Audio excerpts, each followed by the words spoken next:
ही तिकड्याची गुणी नाही, बुद्धी असून चालत नाही. तर याच मला म्हणावे का? ओळखलात का? मैं सावित्री, सावित्री ज्योतिराव फुले, सातारा जिल्ह्यातील खंडाळा तालुक्यातील, सातारा जिल्ह्यातील खंडाळा तालुक्यातील नायगावच्या खंडोली निवासी पाटलांची मी कन्या. अवघ्या 9व्या वर्षी ज्योतिराव फुले नावाच्या माणसाशी माझं लग्न झालं आणि हळूहळू मला कळायला लागलं की ज्या माणसाशी माझं लग्न झालंय ना, तो एक साधा सुद्धा माणूस नाही, तर या जगाला ऊर्जा देणारे क्रांतीसूर्यच आहे.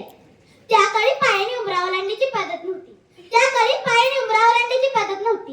बाईच्या जातीनं कसं आपण बरं, आपलं घर भलं आणि घरातील माणसं. स्त्री पुरुष ऊच नीच असा लय बेता होता. स्त्री पुरुष ऊच नीच असा लय बेता होता, पण या सर्वांवर एकच उपाय होता, ते म्हणजे शिक्षण. शिक्षणाचा ध्यास असा एकच खून ज्योतिरावांच्या मनात होता. शिक्षणाचा ध्यास असा एकच खून ज्योतिरावांच्या मनात होता. एकदा ज्योतिराव शिक्षणाचा प्रसार करत असताना फराळ नावाच्या ब्रिटिश मॅडम त्यांना म्हणाल्या, फराळ नावाच्या ब्रिटिश मॅडम त्यांना म्हणाल्या, मिस्टर फुले, तुम्हाला शिक्षणाचा प्रसार करायचा आहे ना? So educated women faster, because if a women educated in the house educated. पण तुम्ही तर माणसं वुमेनला घराच्या बाहेरच पडू देत नाही. सो बेड मिस्टर फुले. झालं. ते आले, ते माझ्याकडे पाटी पेन्सिल घेऊन आणि मला म्हणाले, सावित्री, आजपासून मी तुला शिकवणार. सावित्री, आजपासून मी तुला शिकवणार. झालं, सुरू झाला माझा अभ्यास. काना मात्रा वेलांटी आकार उकार वेट मे विदित चार विदित सा हात द्या.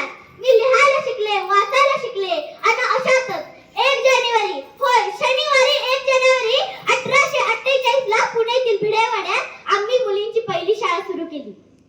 मी पहिली शिक्षिका आणि मुख्याध्यापिका सुद्धा. शेळपाटासारखं जगलात तर काम तमाम होईल. शेळपाटासारखं जगलात तर काम तमाम होईल आणि वाघासारखं जगलात तर नाम होईल आणि वाघासारखं जगलात तर नाम होईल. धर्मबुडाला म्हणून बोलत होती.